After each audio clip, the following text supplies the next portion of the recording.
Here you can see the pump in operation. The pressurized air from the balloon pushes water up the straw. To make this simple pump, you need a plastic bottle, a flexible straw, rubber glue, and scissors. Make a small hole 4 cm below the bottle neck. Insert the flexible straw through this hole. Later seal the joint to prevent any leakage.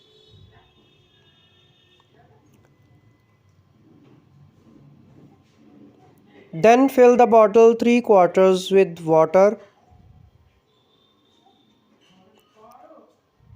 Inflate a medium-sized balloon. Stretch the inflated balloon's mouth and fix it on the bottle mouth. Immediately, the pump will start pumping water through the straw. The pressurized air from the inflated balloon will lift the water up the straw.